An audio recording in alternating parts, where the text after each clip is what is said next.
ready? Anybody not? Okay. Good afternoon, everyone. We're here for a very serious event that happened earlier today in our city.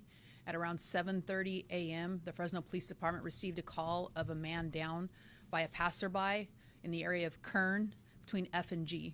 Officers arrived and began investigating, and what they found was that a city worker, a 20-year veteran, had been out working on an electrical box at the intersection when he was attacked in an unprovoked, very violent manner by an individual who came up behind him and struck him in the back of the head with a blunt object. Based on video that we've been able to recover at the scene, the worker went down to the ground, never regained consciousness until officers arrived and transported him. He still has not regained consciousness and was taken into surgery where he remains in critical condition. At this time, we have multiple agencies and many detectives from the Fresno Police Department out canvassing the area looking for the suspect. We need your help because we think that this individual is regular in the area. We've developed information by speaking with witnesses that he is known to have been seen there, but we have a very clear photograph behind me we'd like you to look at, and we really need your help. If you could call the Fresno Police Department, 911 if you see him, or if you are scared and would like to remain anonymous, you can still call 498-STOP for Crime Stoppers. At this time, I'm going to turn it over to Mayor Dyer, who will talk more about the victim and his status with the city and how tragic this senseless act of violence is. Thank you, Chief Casto. And this is a tragic incident that occurred in our city today. And I want to begin this news conference from my perspective of offering my sympathies to the family, to the employee's wife, as well as his two daughters, and the parents. And all of those folks are suffering today. And if you can imagine your loved one leaving the house in the morning and then shortly thereafter getting this phone call. The employee is not going to be named at this time, but he was hired by the city of Fresno in 2006. He's 57 years old. He is an electrician assigned to Public Works Department in the Traffic Signal and Street Light Division. This employee was working alone this morning in the Chinatown area, in the area of Kern and F. He was working or standing in front of a electrical box that interfaces with traffic signal. That traffic signal was being removed from this particular intersection. As the employee was standing in front of the electrical box, the suspect came up from behind him, unbeknownst to the employee, was carrying an unknown object in his hand, and again, unprovoked, swung this object, striking the employee in the head and causing him to fall to the pavement, the concrete pavement. We do know that there were plenty of people that were working in the Chinatown area. As you know, there's a lot of construction work that's occurring in the Chinatown area at this time. So we know there's plenty of folks who perhaps saw this individual in the Chinatown area, and certainly the photo that is being provided to the public is a very clear depiction of who this individual is. We believe that he frequents the Chinatown area and is someone who should be known to people, whether businesses or folks who live in that area. I had the opportunity, along with the city manager, to be able to spend time with the employee's wife and daughter today at the hospital. In fact, I was there when the surgeon came out and shared with the wife the outcome of the surgery and the fact that her husband is in extreme critical condition. And the next 24 hours is going to be very critical in terms of his recovery. And so I am asking for this entire community to be in prayer for our city worker. Because regardless of what the doctors might say or believe, we know that God is a miracle healer and can heal them at this time.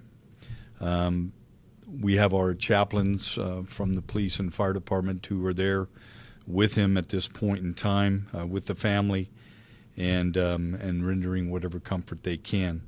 But we need the public's help.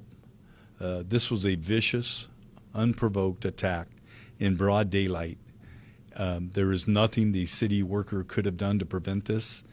He was viciously attacked from behind, a brazen, aggressive act by the suspect, and with no regard for our employee's life.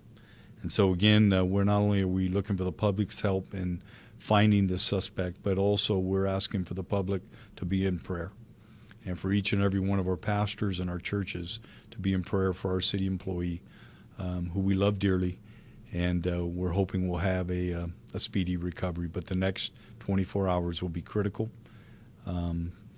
So with that, I'll turn it over to the city manager, who can share more details about this. Thank you, Mayor. We have over 4,500 city employees that work for our city day in and day out. And our public safety employees are on the front line every day, and their families and spouses know that they put their lives in jeopardy every day. Who would think, what wife would think that her electrician husband would go to work on a Friday, his day off, and get a call that he was being taken to the hospital? This is horrible. As the chief and the mayor said, it's disgusting and appalling. And whatever the community can do, these employees should not have to put their lives on the line to do a job and to be doing electrical work in our city. So, sorry, Mayor. I thought I was going to have to tell you not to cry, but it's me. So please, we are showing the picture. If you see this horrible individual, please contact the authorities, so that we can keep all of our people safe, not our employees, but obviously the public as well. As the mayor said, we have to lift the family up in prayer.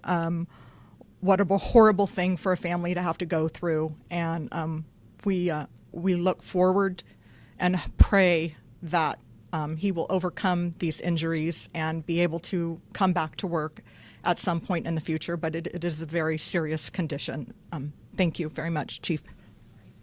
Okay, thank you. And we're going to show some video now. If you'd like to see that, we'll take questions afterwards.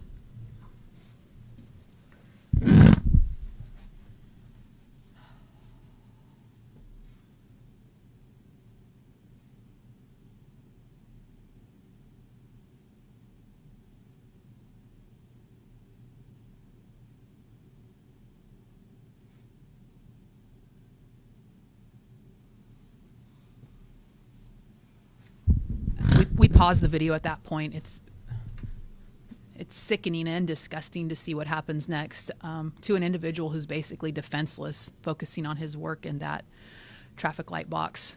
So if there are any questions, the mayor, city manager, and I will be happy to take them at this time. Can you run the video again, please? Yes. Chief, what kind of charges is this man possibly facing if he's captured or arrested? Just to begin with, attempted murder, and then probably a myriad of other charges that support that. Is there an ongoing threat to the public at this point? I would say that this individual is dangerous. We don't know what provoked this. It appears completely unprovoked. There's no indication that there was a relationship or any conflict between these two prior to this incident. So yes, we would like our people, especially downtown. We have a wonderful partnership with the Downtown Fresno Partnership, with the businesses there. This is Captain Steve Viveros from the Southwest Policing District. He's the commander there, and he works very, very closely with folks in Chinatown as well as all of downtown. And absolutely, people should be careful, but that's why we ask for their help. Be cautious, but have your eyes open and let us know. Please call 911 if you see this individual. And Chief, the picture in the video, there are different outfits. Was that from today? Was that captured Yes, today? yes, those were both captured today. Obviously, we've had hour upon hour of investigation invested into this, and so this is the results of some of that investigation. So was the photo captured from before the attack? The closer up photo, I'm not sure if it was before or after. There's obviously a change of clothes, and we have video. I just don't know which the still was captured from. It's a different location.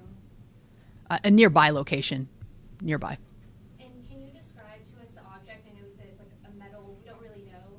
Yeah, we don't really know exactly what it is yet.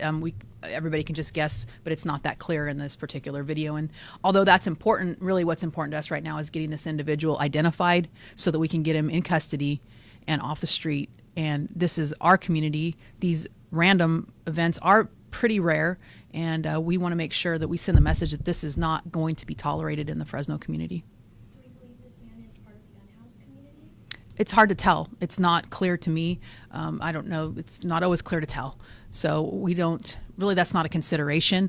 We'll explore all avenues, whether he's a resident of downtown or if he's on the streets. We don't know, but we'll be looking at everything. Or racially motivated? No indication of that at this time. And the city worker, was it just a head injury that he's suffering from right now? Yes. With the entirety of the video, you can see not only is he struck in the back of the head by the object, but he falls without any breaking of his fall, and his head strikes the ground as well. So it could be injuries from both. And I'm not sure if you mentioned, but how long did it take for someone to find him? You know, I don't have the comparison on that. We can get you that once we're done here, because we didn't get the call till about 7:30, but he had been down for some point in time before that, and a passerby called in. But the video should tell us the time. I just don't know that off the top of my head. We'll find out for you. He stole any tools or something like that? Or? Not that we know of. There's doesn't appear to be, based on the video we have. It was just that attack, and he walked away. And how far into his shift was the city worker? I don't know what time his shift started, but obviously it's early in the day. I don't believe there was any indication he worked overnight. Was he struck once, or was he struck multiple times when he fell as well? No, he was struck once with the object, and then he fell to the ground where his head struck the ground. Did the suspect run away, or did he stay? No, casually walked away. We really need your help on this, so please, now that we had to get to a certain point in the investigation to release this video, obviously, but we ask that you share it, especially, and anybody who can help us. Again, call 911. If you're uncomfortable with that, call 498 STOP for Crime Stoppers, and we'll act on the tip immediately. All right. Thank you. Thank you all.